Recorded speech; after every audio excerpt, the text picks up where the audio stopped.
As minhas crianças, umas 11h30 da manhã, eles querem comer salgadinho.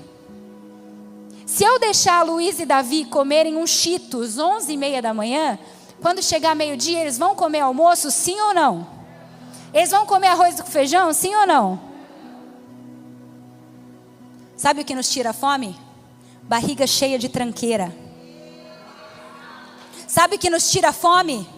Distração. Aqui eu não estou falando de pecado. Aqui eu estou falando de coisa lícita, mas que rouba de você a fome pela presença de Deus. Eu estou falando que se fosse no século 21, talvez esses discípulos de Emaús estivessem voltando para casa, Jesus ressuscitado aparecesse do lado deles, mas eles iam estar cada um com o seu smartphone, com o seu AirPod na orelha, assistindo um podcast, um YouTube, sei lá o que for, e iam perder aquele sermão maravilhoso, iam perder a fome, iam perder o coração queimando. Você está entendendo o que eu estou falando? Muitas vezes não é a doença que nos tira a fome, mas é a barriga cheia de tranqueira. E se esse é o seu caso, você precisa fazer escolhas de abandonar coisas lícitas. Escuta o que eu vou falar, com muito temor. Existe o rio de Deus, ele está disponível para todos, mas existem estágios. Existem águas no tornozelo, nos joelhos, nos lombos e águas em que a gente não pode nadar. Você escolhe até onde você vai. Deus está chamando pessoas aqui para irem a um lugar mais profundo. E para isso vai ser necessário abrir mão de coisas que não são pecado.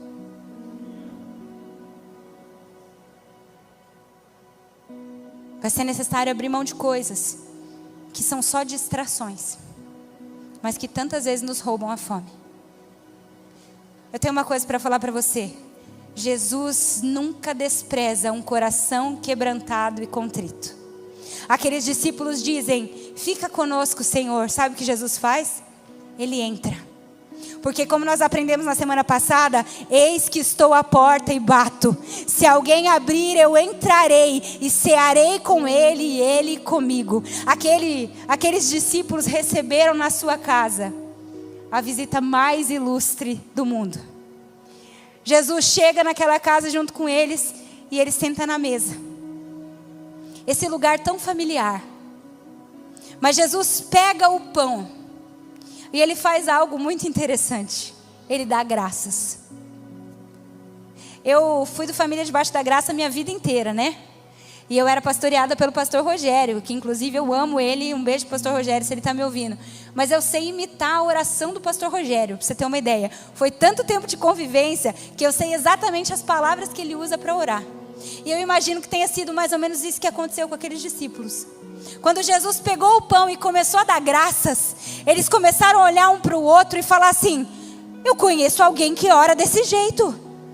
Eu conheço alguém que tem esse tipo de fala. Eu conheço alguém que se expressa desse jeito. Nossa, que estranho, parece que eu não conheço ele, mas eu conheço ele. E então Jesus pega e quebra o pão. E quando ele parte o pão, a escritura diz que os olhos daqueles discípulos são abertos. E eles enxergam o Cristo ressurreto. É no partir do pão. Se a primeira fase é Jesus para mim, a segunda fase é Jesus comigo, a terceira fase é Cristo em nós. Porque quando ele desaparece, ele agora passa a habitar dentro daqueles discípulos.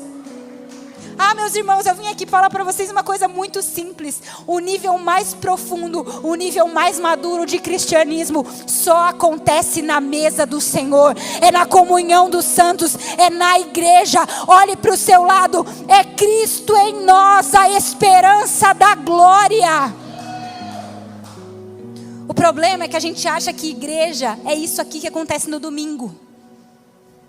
A gente acha que igreja é vir num prédio, sentar numa cadeira e olhar a nuca do irmão que está na frente e ouvir uma boa palavra.